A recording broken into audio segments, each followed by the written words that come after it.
evening, everyone. I am the newest member to the team, and it is not by coincidence. My name is Kristi Collins, and I am the founder of Radiant Warrior. And people often ask me, Kristi, now how exactly did you get started as a leader in a betrayal recovery ministry? And I usually sit there and say, what part of my story should I tell them? Usually none. So I just say, but God. My betrayal recovery journey began at a marriage intensive conference in 2012. My husband came and confessed that he had been cheating on me. We were walking outside one day. It was a beautiful day. And he leaned in meekly and said, I have to be honest. I've been unfaithful with other women while I was traveling for work. I wasn't quite sure that I understood what he said, so I grabbed him by the arm. I spun him around, so we were face to face. Wait, what? And he said, I'm unfaithful to you. I'm so sorry. I muttered something under my breath about being married 18 years and children and homeschooling. How could you? He tried to hug me. That was not going to happen. I pushed him away. We walked back inside, and they quickly separated us. The women took me in a separate room. They handed me a box of tissues and said, is there anything you would like to discuss? Discuss. No, I think it's pretty obvious. My marriage is over.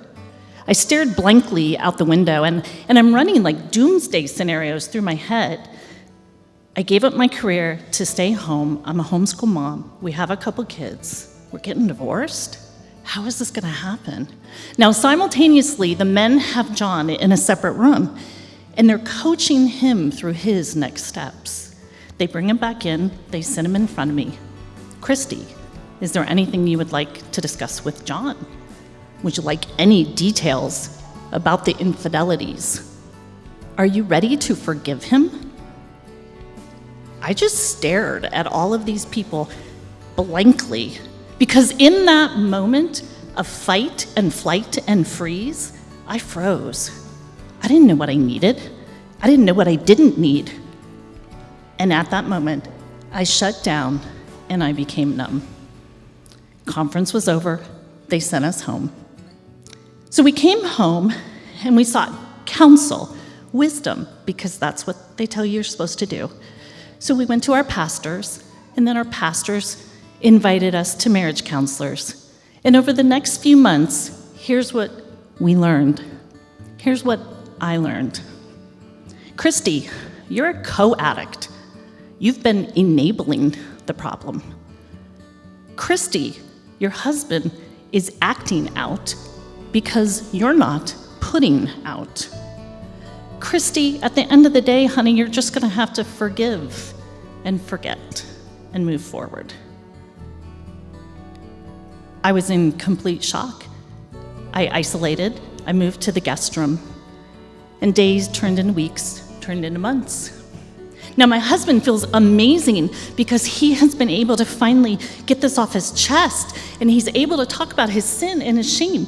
And I am genuinely happy for him in this space of the kingdom and him as a son of the king.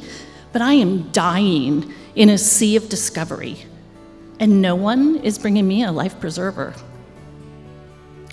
And there I sat in the guest room month after month, until finally one morning I realized if I was going to get help, I was going to have to find help. And I did. I was fortunate to find a small group, which is what we offer.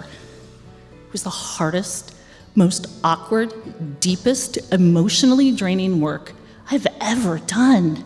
To be vulnerable with strange women about this uncomfortable topic, I already carried shame. To be vulnerable about feeling unloved and unwanted, and clearly I was insignificant in my marriage.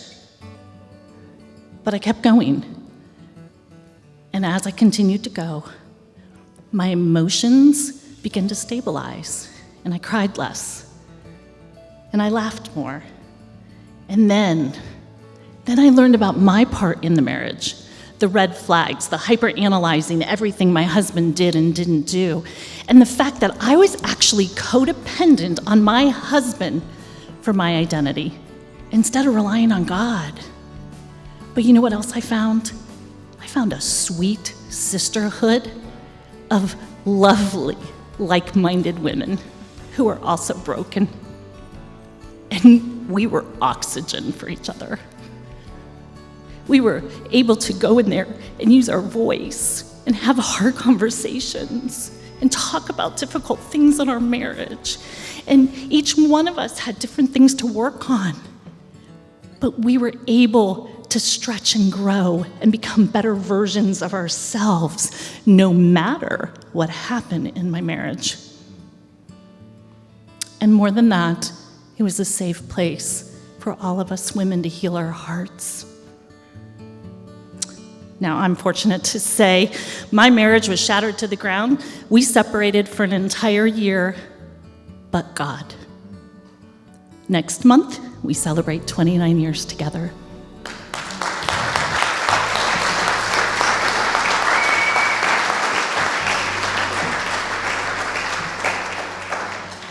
But it could have just as easily ended in divorce.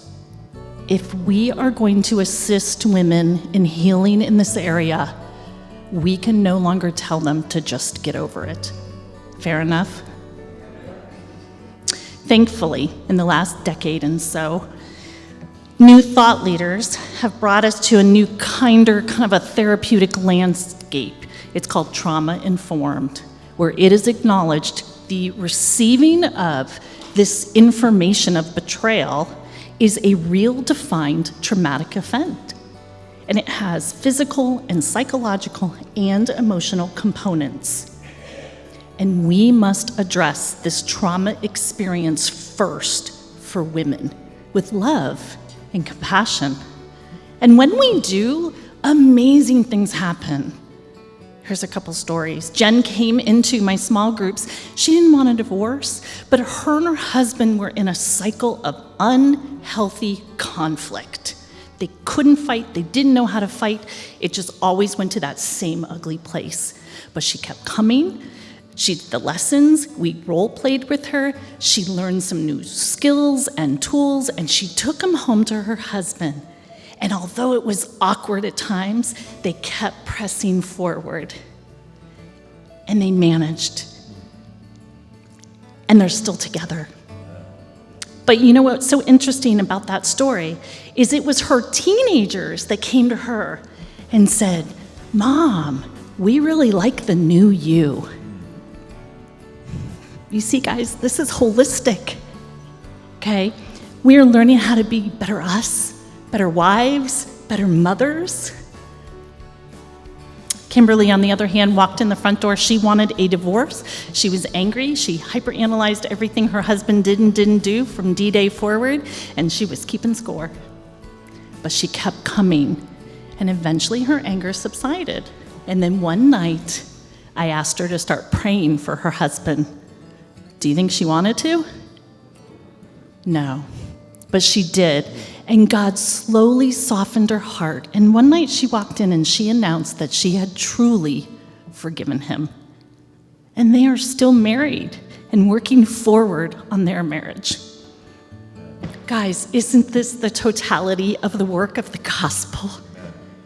That we would arrive at the cross broken, scarred, and scared.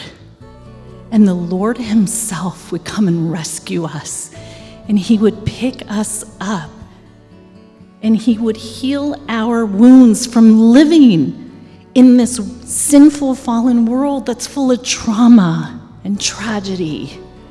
And he would heal our hearts so we can say, "But God." That's it, but God. So here we are tonight. Imagine the impact. If all the men you know that are out there trying to gut this out by themselves had small groups and had support and could find healing. Imagine all the women, the wives that are suffering in silence and shame if they had small groups and we could help them heal. And then imagine those marriages and those children and their grandchildren, because we are legacy building in this room. And then imagine healthy units in our churches, in our communities at large. Imagine what we can do all working together. I can. Can you? Thank you.